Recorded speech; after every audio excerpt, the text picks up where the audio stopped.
अस्सलाम वालेकुम दोस्तों, मेरा नाम है हमर आसिफ और आप देख रहे हैं बस दस यूट्यूब चैनल।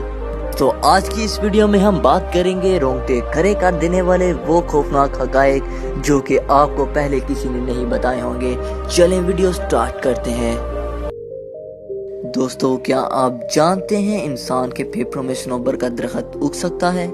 जी हाँ दोस्तों, इसे मानना मुमकिन नहीं लेकिन ये सच है। रूस में आर्टियम सिड्रोकिन नामी 28 साल मरीज के सांस लेने से सनोबर का बीज इसके फेफड़ों में चला गया था, लेकिन इसे अभी तक मालूम नहीं था।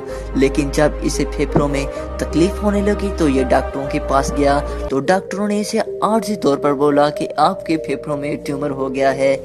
लेकिन जब इसने अपने फेफड़ों के एक्सरे करवाए तो इसे पता चला कि इसके फेफड़ों में एक सनोबर का बीज फूट चुका है।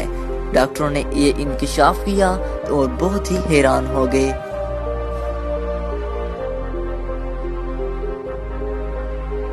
दोस्तों, क्या आप जानते हैं आपके बिस्तर में तकरीबन 1 लाख से 10 मिलियन के दरमियान डस्ट माइट्स मौजूद होते हैं। डस्ट माइट्स वो कीड़े होते हैं जो कि छोटे छोटे ज़र्रात में मौजूद होते हैं, लेकिन घबराने की कोई बात नहीं, वो सिर्फ आपकी मुर्दा जिल्द को ही खाते हैं। दोस्तों, एक तहकीक के मुताबिक अगर सूरज फट जाए तो इंसान को 8 मिनट तक कुछ महसूस नहीं होगा, क्योंकि धमाके से पैदा होने वाली तवानाई सूरज की रोशनी से सफर करेगी। और इसका मतलब ये है कि इस तवानाई को सूरज से जमीन तक सफर करने में सिर्फ 8 मिनट और 20 सेकंड लगेंगे।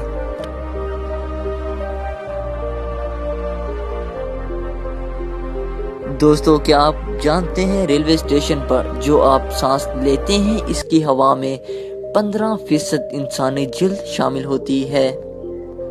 दोस्तों, क्या आप जानते हैं इंसान एक दिन में 1 से 2 कप सेप्टम, जिसे हम बलगम भी कहते हैं, वो निगल जाता है, जो एक साल में तकरीबन 22 गैलन से ज्यादा बनता है।